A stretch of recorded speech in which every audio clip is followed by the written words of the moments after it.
Hello from Learn Channel Studio. I'm Mimi and I will be your host for this broadcast.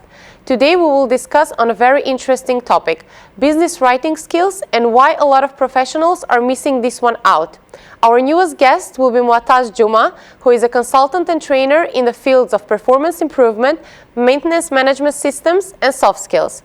His experience comes from more than 25 years of practice in management positions in several projects, covering multiple areas in different industries. Moataz, welcome to the show. Thank you so much, Mimi. It's my pleasure to be here. Let's start by explaining to our audience, what is business writing? How can poor writing skills affect your business?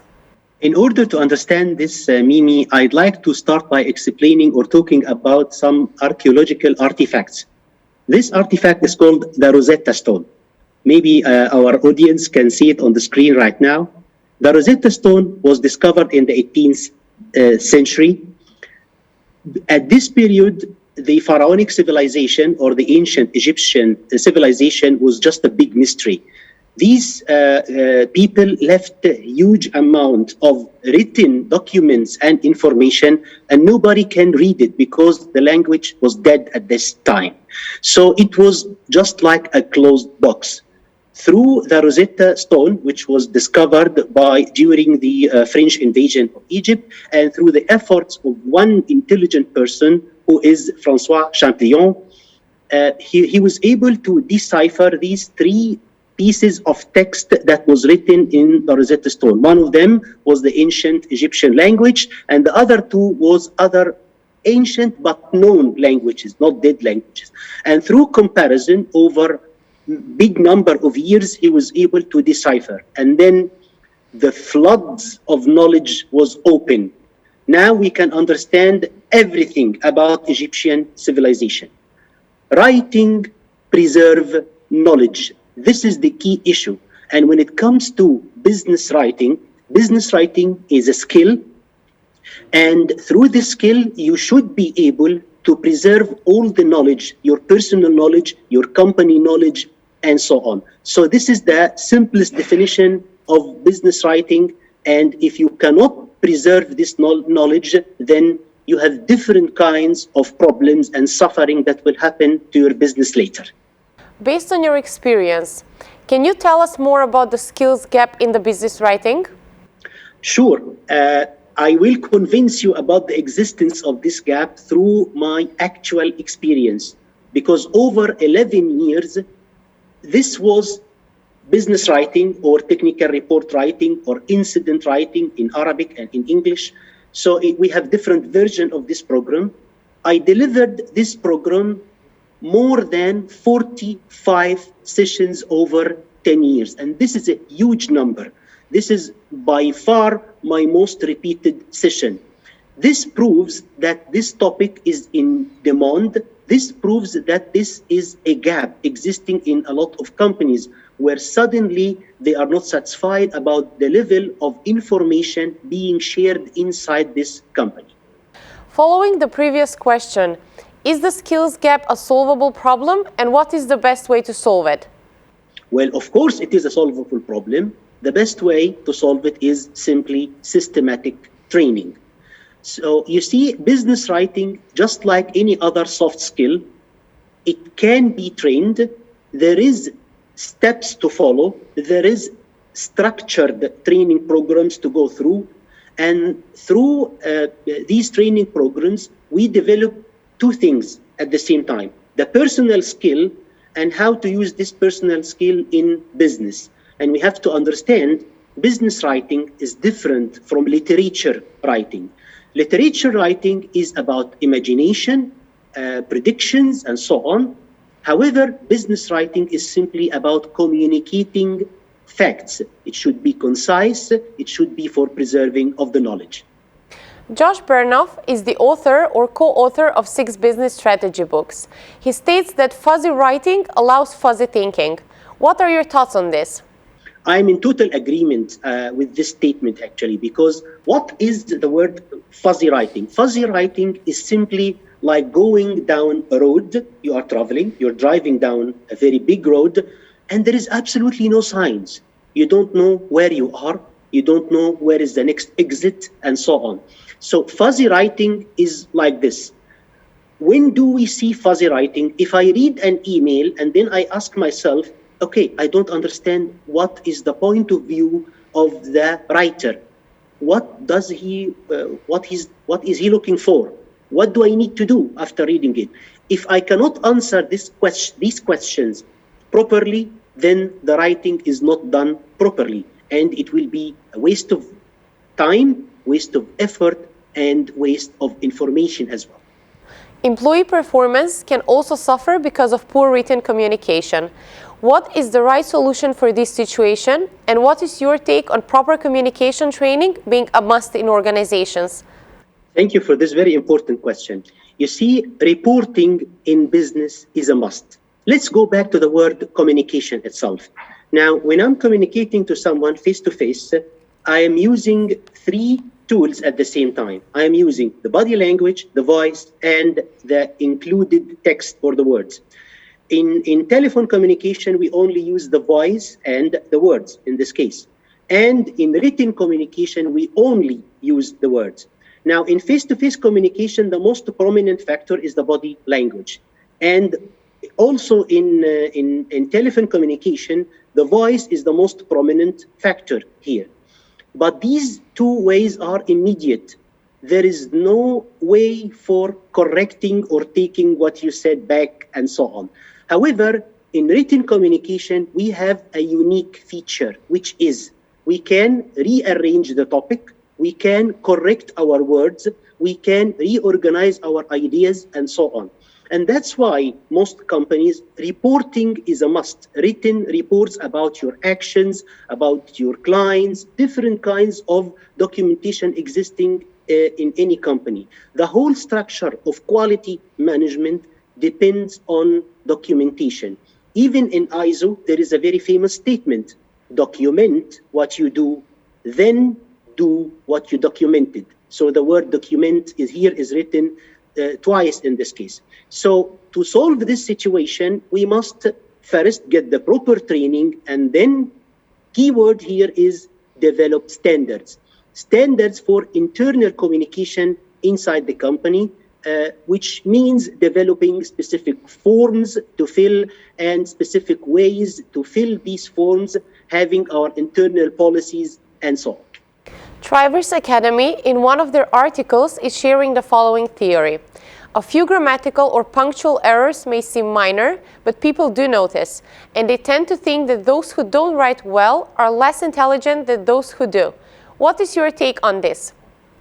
Well, I would say I am not really in total agreement about this, because the usage of the word intelligent or not intelligent sounds a little bit extreme for me. Let me put it this way. If you are writing something for me and it has some grammatical spelling mistakes, I would get the impression that you are not focused. You are not paying enough attention for me.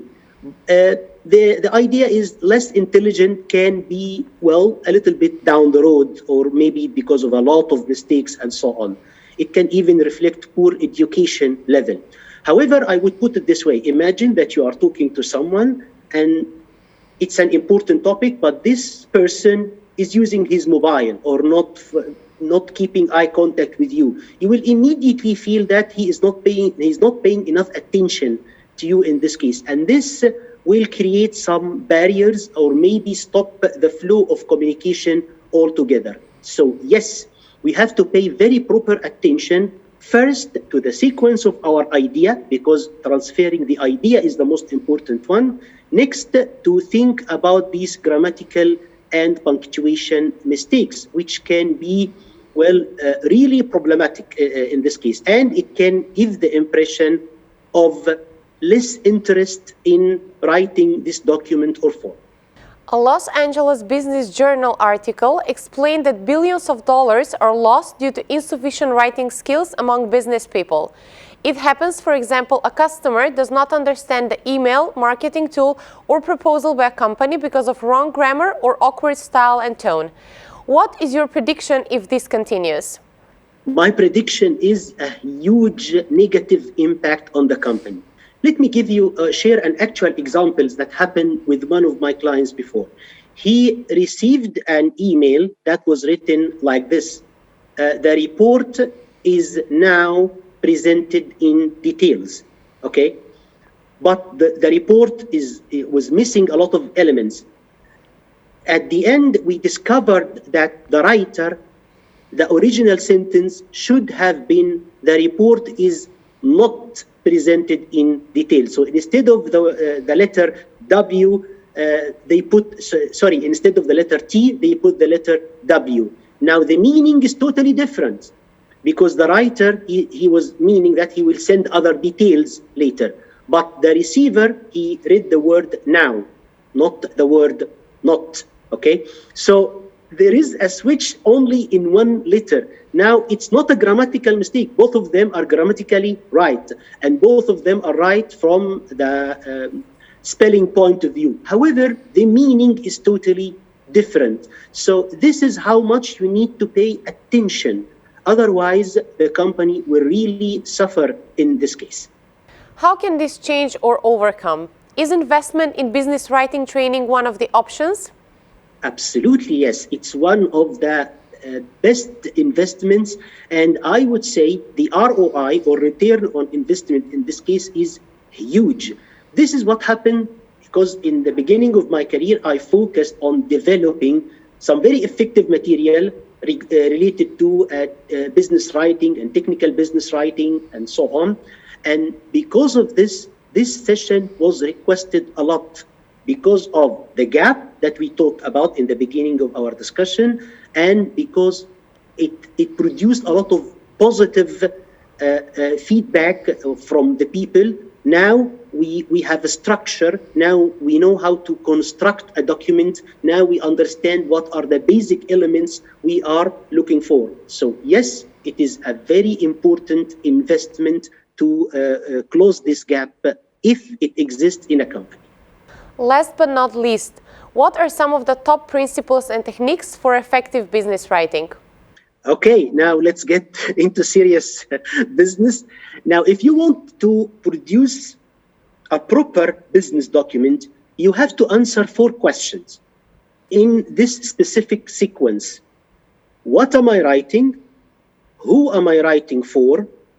Why am I writing? And finally, how will I write? Going over these very quickly, what am I writing? Your writing must start with a central idea, a topic, a title. Whether you are writing a 3 lines email or a 300 pages report, you have to have a central idea. Next question, who am I writing for? And to give you an idea about answering this question, imagine right now that you are talking to an adult, explaining to him how mobile work. And then think about you are giving the same speech to a child who is 6 or 7 years old. I am sure immediately and automatically we are going to switch the style by which we are talking, because the other person, the child, 6, 7 years, he will not understand in the same way the adult will understand. So we have to reshape our words. Now, this is very important, but we don't feel it in adult communication, because if an engineer is talking to an accountant or vice versa, they have to make sure that the other party is understanding them, because we write in order to make the receiver understand. We don't write because we understand, no. We write because we want the receiver, the reader, to understand. So this was the second question. The third question is, why am I writing? What is your target? Am I just transferring information? Do I need the reader to understand and then do some action? Like, for example, if I sent you a very short email saying that the server, the computer server, will be down for 2 hours. Thank you. So this is just a delivery of information. But I may have another request. The server, the computer server, will be down for 2 hours. Please make sure not to send any emails during this period. Now, the target here is totally different. So this is answering the question, why? And if you are able to answer these three questions, you are ready for the fourth one, which is how will I write, which is simply the structure of your document, how it will look like at the end. Preparing the answers for the previous three questions is getting you ready to shape your document in the end. My training generally methodology is shaped around these four questions, but in each of them, we present a different set of tools, activities, practice items in order to be able to answer this question properly and then move to the next one. And in the end of the day, we transfer the process of business writing into a systematic process, which is steps you can follow, checklist that you can use in the end, and the result will be a standardized, comprehensible, effective business document that will communicate the ideas properly and will preserve the knowledge of the company. Moataz, thank you for the discussion. It was a real pleasure.